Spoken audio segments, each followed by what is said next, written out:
Assalamualaikum warahmatullahi wabarakatuh. Perkenalkan, nama saya Wijaya Kusuma dan saya 4321 9010 140. Di sini saya akan menjawab pertanyaan kuis matkul perekonomian Indonesia tentang yang pertama itu jenis-jenis sistem ekonomi. Yang pertama ada sistem ekonomi tradisional. Sistem ekonomi tradisional ini memiliki hubungan yang erat dengan tradisi dan adat-adatnya. Biasanya negara yang menggunakan sistem ekonomi tradisional adalah negara yang masih sangat bergantung dengan sektor pertanian. Produktivitas pada sistem ekonomi ini umumnya juga masih rendah. Hal ini disebabkan karena masyarakatnya belum tahu atau belum memiliki hasrat untuk mengembangkan hartanya. Ya, bisa dibilang sih orang-orang yang belum memiliki atau belum bekerja untuk memenuhi kebutuhan pokok hidupnya aja. Kalau kebutuhan harian seperti makanan dan tempat tinggal sudah terpenuhi, maka nggak perlu lagi menambah harta untuk keperluannya. Sederhana banget kan? Mungkin kalau kayak gini nggak perlu mikirin kuota internet lagi ya, mabar Free Fire kali.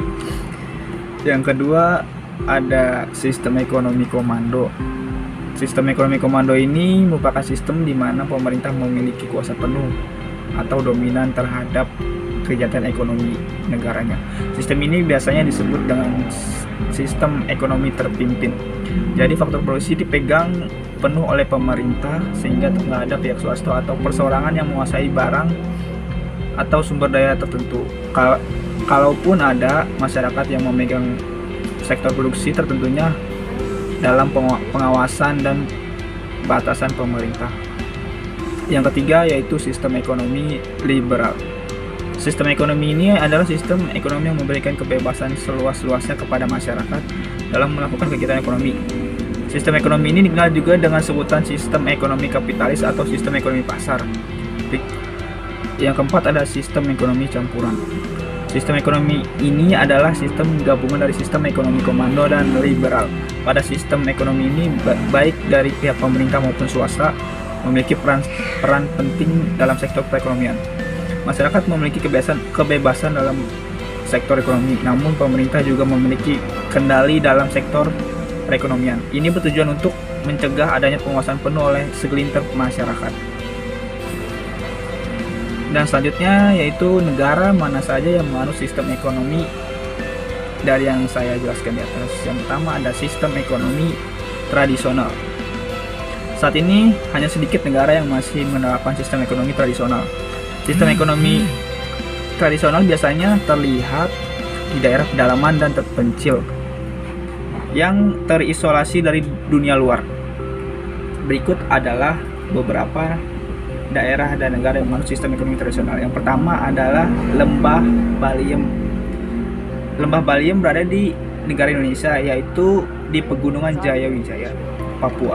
Lokasi Lembah Baliem berada di sekitar ketinggian 1.600 meter di atas permukaan laut dan dikelilingi pegunungan, dan penduduk Lembah Baliem merupakan suku Dani, suku Yali, dan suku Lani. Yang kedua, sistem ekonomi komando. Contoh negaranya yang menggunakan sistem ekonomi ini adalah Korea Utara, Kuba, Cina, dan Vietnam. Selanjutnya ada sistem ekonomi liberal, yaitu negara yang menggunakannya adalah negara Hong Kong, Singapura, Australia, dan Selandia Baru. Yang keempat ada sistem ekonomi campuran. Beberapa negara yang menggunakan sistem ekonomi campuran diantaranya India, Filipina, dan Malaysia. Kelebihan dari penggunaan sistem ekonomi campuran adalah kestabilan ekonomi dan terjamin dan mencegah adanya monopoli pasar oleh sekelompok masyarakat tertentu. Selanjutnya sistem ekonomi yang dianut oleh Indonesia. Sistem perekonomian yang diterapkan oleh Indonesia adalah sistem perekonomian Pancasila. Maka secara normatif Pancasila adalah dan Undang-Undang Dasar 1945 adalah landasan ideal sistem perekonomian Indonesia. Dasar politik perekonomian ini diatur dalam UUD 1945 pasal 33 yang berbunyi ayat pertama, yaitu perekonomian disusun sebagai usaha bersama dasar atas asas kekeluargaan. Ayat 2, cabang-cabang produksi yang penting bagi negara dan menguasai hajat hidup orang banyak dikuasai oleh negara. Selanjutnya, masa demokrasi Pancasila tahun 1988 hingga sekarang. Pada tahun 1988 hingga saat ini, sistem ekonomi Indonesia menggunakan sistem ekonomi Pancasila.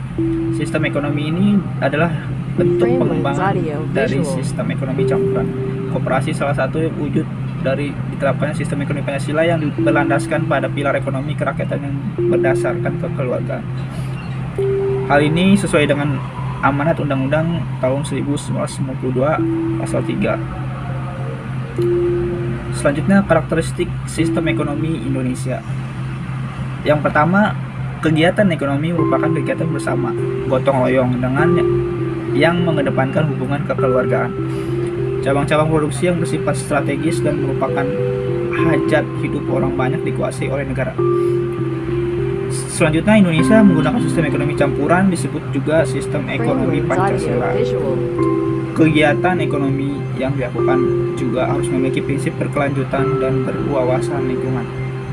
Yang terakhir, pemerintah juga mengawasi kegiatan yang dilakukan oleh swasta secara umum agar terhindar dari praktik kecurangan seperti penipuan, praktik monopoli yang merugikan serta mafia perdagangan.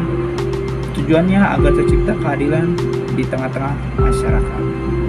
Oke, itu saja yang dapat saya jelaskan dan dapat saya sampaikan. Kurang lebihnya mohon maaf. Wassalamualaikum warahmatullahi wabarakatuh. Terima kasih.